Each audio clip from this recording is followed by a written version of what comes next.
Welcome to 1984 by George Orwell.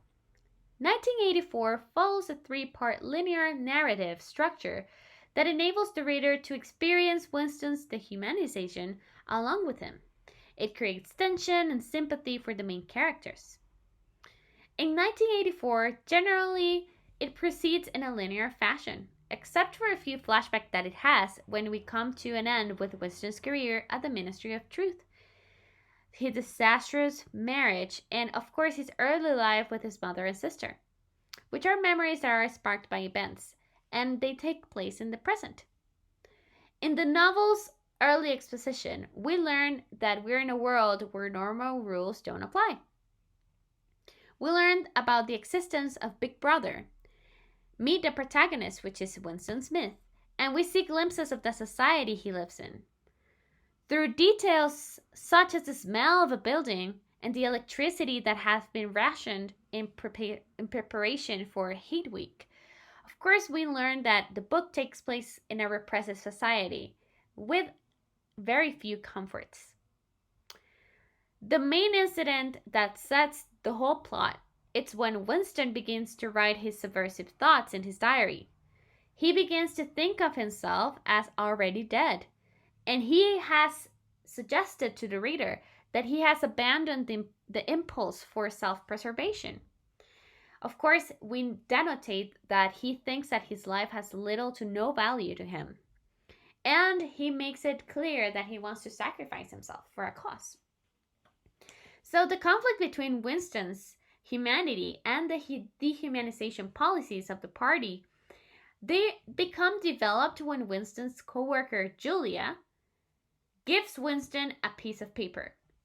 And Winston suspects that Julia is following him and views her with a mixture like of paranoia, but then he gets into a little bit of desire. So he expects like a paper to reveal like a warning or a threat from a party spy. Instead, when he grabs the thing and the paper, it says, I love you. And of course, Winston and Julia begin their affair.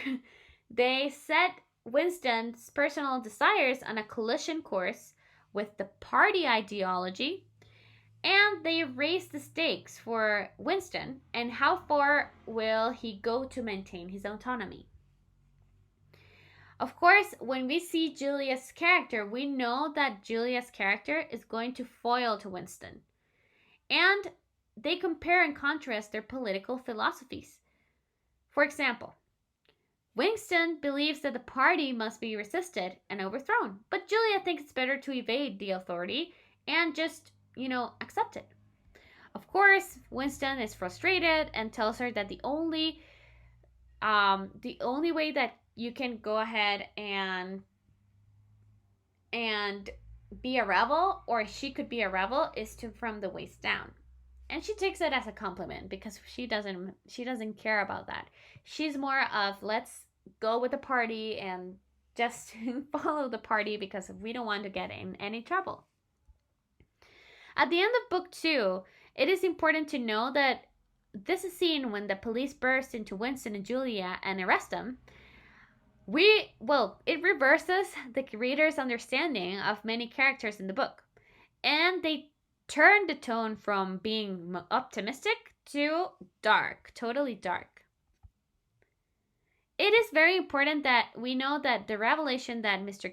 Charrington, who was the one that Winston believed to be a kindly old man, was a member of the Thought Police, and that the party had, been tracking Winston since he first purchased the diary. Then Winston and Julia are taken to the Ministry of Love, where the prisoners are shown begging not to be sent to room 101, creating suspense about what could possibly happen in it.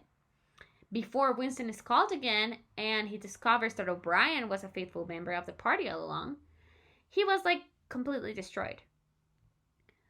Through physical intimidation and physical torture, O'Brien breaks Winston's will until he cannot answer anything he cannot answer anything. He concedes that 2 and 2 might sometimes make 5 in certain psychological or theoretical concepts, and it is a mess. When we talk about the novel's climax, it comes when Winston's free will, that is represented by his love to Julia, is directly challenged by the party.